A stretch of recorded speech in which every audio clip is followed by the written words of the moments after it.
कपड़े धोने वाली बहू। शादी के पहले से ही विभा को कपड़े धोने का बड़ा शौक था। कभी नल के नीचे तो कभी तालाब के पास। अरे मेरी नीली वाली लुंगी नहीं दिख रही है। विभा की अम्मा, कहाँ रखी है लुंगी? अरे वो तो विभा ने परसों ही धोकर रखी थी आपकी अलमारी में, देखो वहीं होगी। वो ना मैंने आज धो दी, मुझे लगा कि गंदी हो गई होगी। अरे कैसे गंदी हो गई थी? उसे तो मैंने पहना भी नहीं। हे भगवान, इस लड़की के कपड़े धोने की आदत से परेशान हो गया हूँ मैं। जितना तो घर में राशन नहीं आता, उससे कहीं ज्यादा डिटर्जेंट पाउडर का खर्चा है। इसकी शादी करवा दो, शादी जाए अपने घर में ही करे काम, फिर चाहे घर के कपड़े धोने हो या पूरे गांव के। हाँ ठीक बोल रही हो, देखता हूँ मैं कोई लड़का। वो दिन भी आ जाता है जब विभा को देखने लड़के वाले आ जाते हैं। लड़की मुझे अच्छी लगी। होने वाली सास कहती है, बेटी अगर कुछ पूछना है तो पूछ लो। वैसे तो हमारी लड़की बहुत ही शर्मीली है, जो बोल दो वो मान लेती है, इसे क्या पूछना होगा। अरे कैसी बात कर रही हो माँ, मुझे इन लोगों के घर रहना है, सवाल तो कई है। हाँ हाँ बेटा, पूछ लो ना, क्या पूछना है। आप लोगों के घर कपड़े कौन धोता है? सास का मुंह बन जाता है। देखो, अगर तुम ये कहना चाहती हो कि तुम्हें कपड़े धोने नहीं आते तो सुन लो, कपड़े मैं ही धोती हूँ, लेकिन तुम्हारे आ जाने के बाद मैं रुमाल तक नहीं धोऊंगी। अरे चुप रहना भाग्यवान, बहू बेचारी घर आई नहीं, उसे डराना शुरू कर दिया। वो क्या है ना बिटिया, अभी तक तो ये कल्लू की माँ ही धोती थी, लेकिन अब तुम्हारे पापा तो दहेज में वॉशिंग मशीन देंगे ही। तभी विभा की माँ बोल पड़ती है, सवाल भी पूछा तो क्या। वैसे भाई साहब, मशीन की तो फिर भी कपड़े धोने की कैपेसिटी होती है। मतलब जो बिटिया दे रहे हैं ना विभा, इसे कपड़े धोने का बहुत शौक है। ये आप लोगों के क्या, आस पड़ोस गांव मोहल्ले सबके कपड़े धो दे और उफ तक ना करे। बाहर देखा नहीं आपने कितने कपड़े सूख रहे हैं? सब हमारी बिटिया ने ही तो धोए हैं। बस भी करो ना माँ, शर्म आ रही इतनी तारीफ सुनकर। और तो और एक दाग निकाल कर दिखाओ तो मान जाऊं। हाँ अच्छा, माफ करना बेटा, मैंने गलत समझा। हमें तो रिश्ता बहुत पसंद है। और ऐसे जुड़ जाता है रिश्ता कपड़े धोने का शौक रखने वाली विभा का। उसकी शादी हो जाती है कोयला फैक्ट्री में काम करने वाले कल्लू के साथ। शादी के बाद अचानक विभा चिल्लाती हुई सास के पास आती है। सासू माँ, अरे सासू माँ कहाँ है आप? ये तो धोखा है, धोखा दिया आप लोगों ने मुझे। इसे ससुर के चक्कर के बारे में पता चल गया। अरे तो उसमें तुझे क्यों धोखा मिला है? अरे नल में पानी नहीं आता, कपड़े कैसे कब धुलेंगे? अच्छा, तू पानी नहीं आ रहा उसकी बात कर रही है।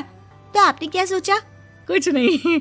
अच्छा, तेरी माँ ने कहा था कि कपड़े धोने का शौक है तुझे, याद आया मुझे। शौक बोलकर कपड़े धोने वाले मेरे जुनून को कम ना आके सासू माँ, कपड़ा धोना मेरा गुरूर है। तभी पति भी वहाँ आ जाता है। अभी मैंने इसे सनी देओल की फिल्म दिखाई है, उसी के डायलॉग मार रही है माँ। अच्छा सुन, साफ बता रही हूँ, पानी सुबह 4 से 6 और शाम को 10 से 12 आता है, समझी? विभा टाइमिंग सुनकर हैरान हो जाती है। ये क्या भूतों का मोहल्ला है? सुबह 4 बजे उठकर कौन कपड़े धोता है? 4 बजे टंकी में पानी जाता है, फिर सारा दिन धोना ना, किसने मना किया?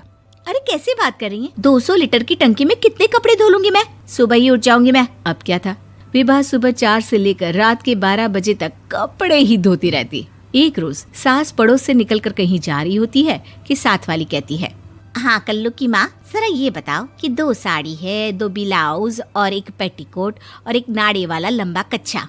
हाँ तो? अरे तो क्या, कितना लोगी धुलाई ये बताओ। धोबन दिख रहे हैं हम क्या? हमारे पति सरकारी नौकरी से अभी रिटायर हुए हैं और बेटा सुपरवाइजर है कोयला फैक्ट्री में। धोबन समझ रखा है हमें। हाय रे कल्लू की अम्मा, माफ कर दो, वो तो मोहल्ले में यही सब बता रहे थे कि तुमने बहू को कपड़ा धुलवाने के काम में लगा दिया है। सास को पड़ोसन की बात सुनकर गुस्सा आ जाता है। वो घर पहुंचती है जहां घर के बाहर ही इतने सारे कपड़े सूख रहे होते हैं जितने कि किसी धोबन के घर पर। अरे ओ कल्लू की दुल्हन, बाहर निकल।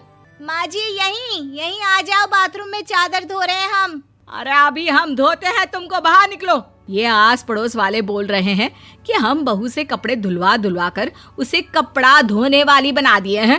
अरे छोड़ो ना माँ जी, किन लोगों की बातों में आती हो? आस पास के लोगों का तो काम ही होता है कि वो किसी तरह सास बहू को लड़ा दे। बहू सारे घर के कपड़े धोती है, ये क्या कम है? बोलिए। सास को भी लग जाता है कि वो बहू का ये सनकीपन नहीं छुड़वा सकती, इससे अच्छा है कि खुद ही चुप हो जाए।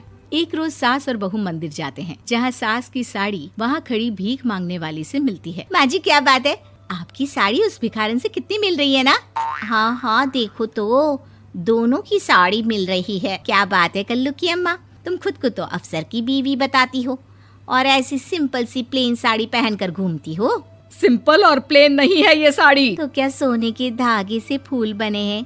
कुछ भी सासू माँ, कुछ भी। हाँ बने थे इस साड़ी में सोने के धागे से फूल। मेरे पति लेकर आए थे मद्रास से स्पेशली मेरे लिए 10,000 की। ताहे भाई साहब इस भिखारन के लिए भी सेम टू सेम साड़ी लेकर आए होंगे 10,000 की। सास उस वक्त तो कुछ नहीं कहती, लेकिन बहू के साथ घर आती है और अलमारी से एल्बम निकाल कर लाती है। ये साड़ी देख रही है, ये वही साड़ी है जिसे मैंने अभी पहना था। इस साड़ी में ये जो चमकदार फूल दिख रहे हैं ना, ये सोने के धागों से काढ़े गए हैं। लेकिन तू लोकल वॉशिंग मशीन ब्रश से घिस घिस कर सारे फूलों को निकाल कर साड़ी प्लेन कर दी। मुझे माफ कर दीजिए सासू माँ। और तो और, जब मैंने तुझे तेरी गलती के लिए कुछ नहीं कहा, लेकिन तूने तो सबके सामने मेरा मजाक ही बना दिया। क्यों? बहू को समझ में आ जाता है कि अब से उसका कपड़े धोना बंद।